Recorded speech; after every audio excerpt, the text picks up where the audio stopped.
کرو. اور سیاسی خواتین کو ایک کیس کے اندر ضمانت ملتی ہے, دوسرے کیس کے اندر, تیسرے کیس میں, چوتھے کیس میں پھر ان کو این پی او میں ڈیٹین کر لیا جاتا ہے, اور اب اس کو قتل کے مقدمے کے اندر ایک دوسرے پروونس کے اندر لے کے جاتے ہیں. اس کے بعد کیا آپ کے پاس جواز رہ جاتا ہے کہ آپ ان عہدوں کے اوپر کام کریں؟ کیوں چیف جسٹس پاکستان آپ نے ان انسانی حقوق کی پامالیوں پر نوٹس نہیں لیا؟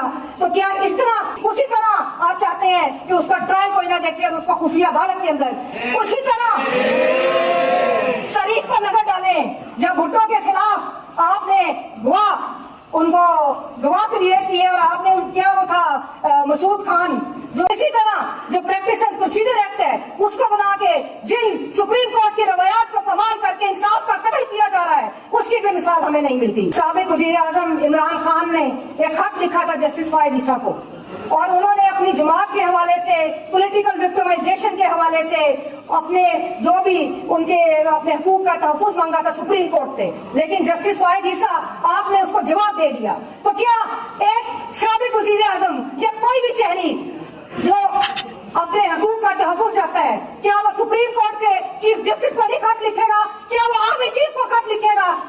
کیوں آپ لوگوں نے ان کو انصاف نہیں دیا؟ وہ بنیادی طور پہ جو آپ کل پرسوں سپریم کورٹ نے جو بینچ بنایا ہے اس کے خلاف ہم لوگوں نے یہ ہاؤس کیا.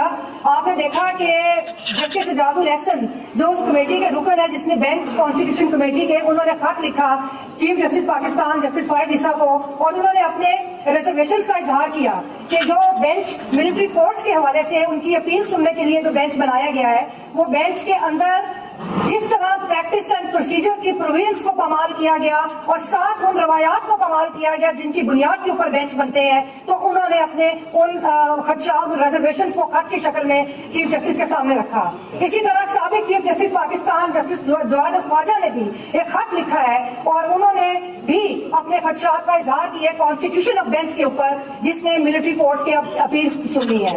دیکھیے بڑے افسوس کے ساتھ کہنا پڑتا ہے کہ پاکستان کے اندر جو بینچز کی سیاست ہے اس نے ایسے ایسے گھاؤ لگائے ہیں پاکستان کے اندر, ایسے ایسے گھاؤ لگائے ہیں کہ ہمارا جو پاکستان ہے, ہمارا سماج ہے, اس کو ناقابل تلافی نقصان پہنچا. یہ بینچز کی جو سیاست تھی یہ انصاف دینے کے لیے نہیں, یہ جو بینچز بنائے جاتے ہیں اور افسوس کے ساتھ کہنا پڑتا ہے کہ من پسند فیصلے لینے کے لیے بینچز بنائے جاتے ہیں, اور یہی آج ملٹری کورٹس کے حوالے سے ہمیں نظر آ رہا ہے, اور ہم سب لوگ اپنی ریزرویشنز کا اظہار کرتے ہیں.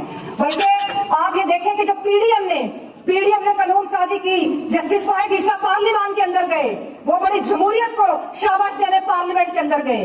یہ وہی پی ڈی ایم تھی جس نے وکلا پروسیجر وہ پروٹیکشن ایکٹ بنایا. اس کے بعد جتنا ظلم وکلا کے اوپر ہوا, جمہوریت نام نہاد جمہوریت کے اندر اس کی مثال نہیں ملتی. اسی طرح جو پریکٹس اینڈ پروسیجر ایکٹ ہے اس کو بنا کے جن سپریم کورٹ کی روایات کو کمال کر کے انصاف کا قتل کیا جا رہا ہے, اس کی بھی مثال ہمیں نہیں ملتی. ابھی چند دن پہلے سابق وزیر اعظم عمران خان نے ایک خط لکھا تھا جسٹس فائز عیسیٰ کو, اور انہوں نے اپنی جماعت کے حوالے سے, پولیٹیکل وکٹمائزیشن کے حوالے سے اپنے جو بھی ان کے اپنے حقوق کا تحفظ مانگا تھا سپریم کورٹ سے, لیکن جسٹس فائز عیسیٰ آپ نے اس کو جواب دے دیا. تو کیا ایک سابق وزیر اعظم یا کوئی بھی شہری جو اپنے حقوق کا تحفظ چاہتا ہے, کیا وہ سپریم کورٹ کے چیف جسٹس کو نہیں خط لکھے گا؟ کیا وہ آرمی چیف کو خط لکھے گا؟ کیوں آپ لوگوں نے ان کو انصاف نہیں دیا؟ کل جس طرح خدیجہ شاہ کے ساتھ ہوا, اس کے اوپر میرا خیال ہے کہ یہ نظر آ رہا ہے کہ پاکستان کے اندر کوئی جوڈیشری ایگزسٹ نہیں کرتی. پہلے یہ سیاسی ورکرز اور سیاسی خواتین کو ایک کیس کے اندر ضمانت ملتی ہے, دوسرے کیس کے اندر, تیسرے کیس میں, چوتھے کیس میں پھر ان کو این پی او میں ڈیٹین کر لیا جاتا ہے, اور اب اس کو قتل کے مقدمے کے اندر ایک دوسرے پروونس کے اندر لے کے جاتے ہیں. اس کے بعد کیا آپ کے پاس جواز رہ جاتا ہے کہ آپ ان عہدوں کے اوپر کام کریں؟ کیوں چیف جسٹس پاکستان آپ نے ان انسانی حقوق کی پامالیوں پر نوٹس نہیں لیا؟ تو کیا اس طرح آپ لیول پلینگ فیلڈ دیں گے کہ یہ لوگ اپنے جو ہے یہ الیکشن کنٹیسٹ کر سکیں؟ کیا ساری سیاسی جماعتوں کو الیکشن لڑنے کا اور سیاسی ورکرز کو سیاسی عمل میں حصہ لینے کا حق حاصل نہیں ہے؟ ابھی آپ بھٹو کیس کی دوبارہ آپ نے سنوائی شروع کی. یہ وہ بھٹو کیس ہے کہ جس کو سپریم کورٹ کو 50 سال کے بعد آج خیال آیا کہ ہم نے بھٹو کو انصاف دینا ہے. تو ہم آپ کو یہ بتا دیں کہ